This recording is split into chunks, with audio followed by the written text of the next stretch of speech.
หลายทศวรรษผ่านมาการจดทะเบียนการเกิดและการเสียชีวิตของสปป.ลาว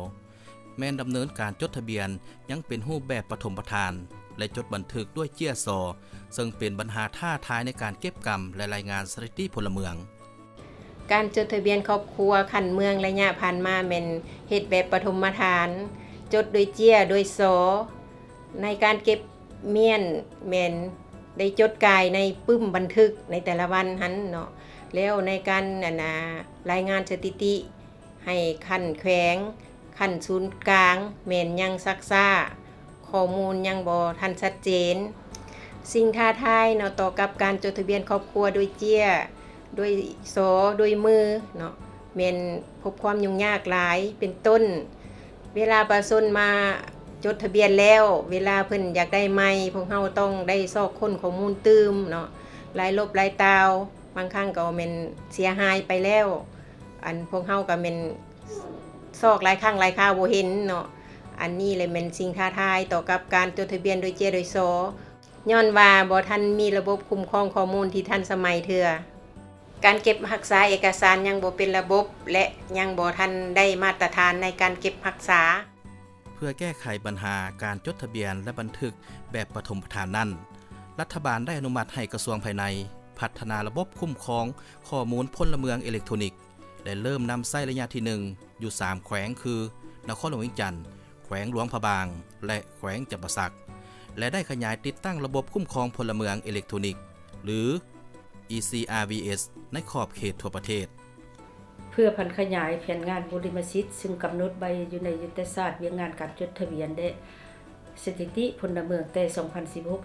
2016-2025 เป็นต้นเป็นแผนงานบริมสิทธิ์ที่4เกี่ยวกับการสร้างข้อมูลข่าวสารระบบคุ้มครองข้อมูลพลเมืองอิเล็กทรอนิกส์การเผยแพร่วิเคราะห์ข้อมูลซึ่งว่าได้จากการจดทะเบียนพลเมืองกระทรวงภายในได้พัฒนาระบบคุ้มครองข้อมูลพลเมืองอิเล็กทรอนิกส์เพื่อบริการการจดทะเบียนการเกิดการเสียชีวิตแบบออนไลน์และออฟไลน์ผ่านระบบคอมพิวเตอร์และมือถือสามารถเชื่อมต่อจากคันเมืองหาคันศูนย์กลางและแขนงการที่เกี่ยวข้องเป็นต้นแขนงสาธารณสุขแขนงป้องกันความสงบแห่งงานสวัสดิการสังคมศูนย์สถิติแห่งชาติแขนงยุติธรรมและแขนงการต่างประเทศระบบดังกล่าวนี้สามารถสร้างการรายงานสถิติต่างๆโดยหลายรูปแบบทั้งนี้ก็เพื่อสนองให้แก่การรายงานเกี่ยวกับเป้าหมายและก็ตัวชี้วัดแผนพัฒนายืนยงเป็นต้นบรรจุในตัวชี้วัด16จำเก้าแล้วก็17จำ18และ17จำ19 2B อยู่ในแผนพัฒนายืนยงแล้วก็ตอบสนองตัวเลขสถิติต่างๆเขาในการวางแผนพัฒนาเศรษฐกิจสังคมนอกจากนั้นระบบการพัฒนาฐานข้อมูลดังกล่าวนี้ยังมีโปร่งบริการให้ประชาชนสามารถให้คำคิดเห็นต่อการบริการการจดทะเบียนการเกิดการเสียชีวิตของภาครัฐแบบออนไลน์ Congratulations to the Lao PDR Ministry of Home Affairs for the rollout of a fully featured electronic civil registration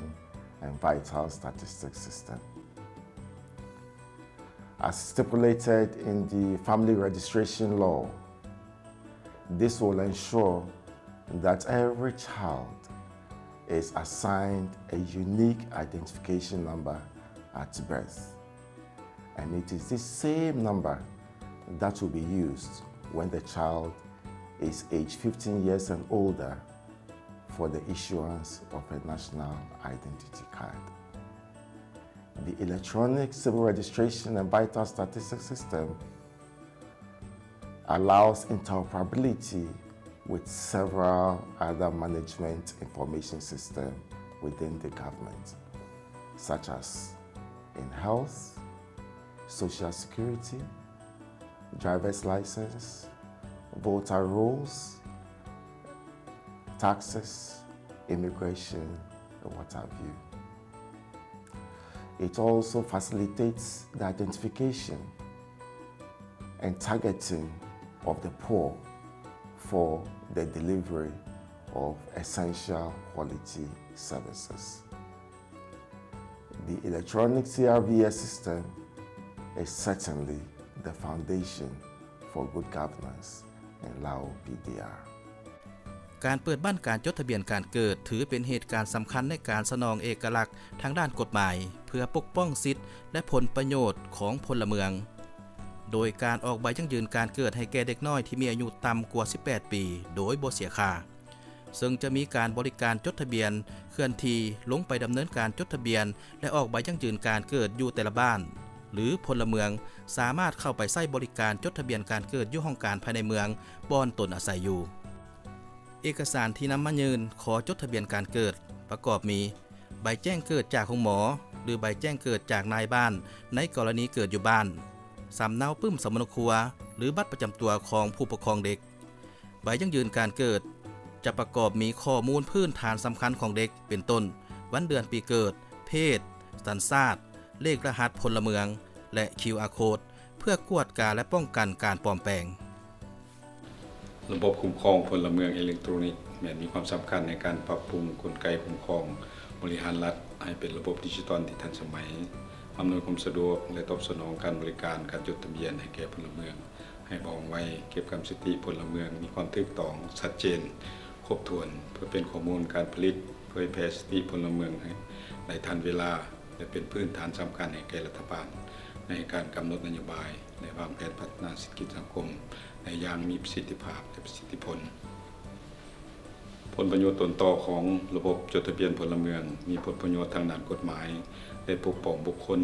การปกครองสถิติการมีใบยั่งยืนการเกิดแม่นอำนวยความสะดวกให้แก่การปฏิบัติชิดขั้นพื้นฐานซึ่งถึงรับรู้อยู่บรรดาแถลงการณ์และสนธิสัญญาสากลพลเมืองสามารถปฏิบัติชิดของตนโดยผ่านระบบการจดทะเบียนพลเมืองเพื่อได้รับเอกสารหลักฐานทางด้านกฎหมายการพิสูจน์อายุสัญชาติการค้นหาในกรณีพัดภาคภัยพิบัติการเข้าถึงการบริการพื้นฐานของรัฐและสวัสดิการสังคมต่างๆฉะนั้นข้าพเจ้าขอเชิญชวนและเรียกร้องมายังพลเมืองลาวทุกทั่วหน้าในขอบเขตทั่วประเทศจงได้พร้อมกันนำเอาลูกหลานของทานที่มีอายุต่ำกว่า18ปีมาจดทะเบียนการเกิดอยู่ของการภายในเมืองนครในขอบเขตทั่วประเทศ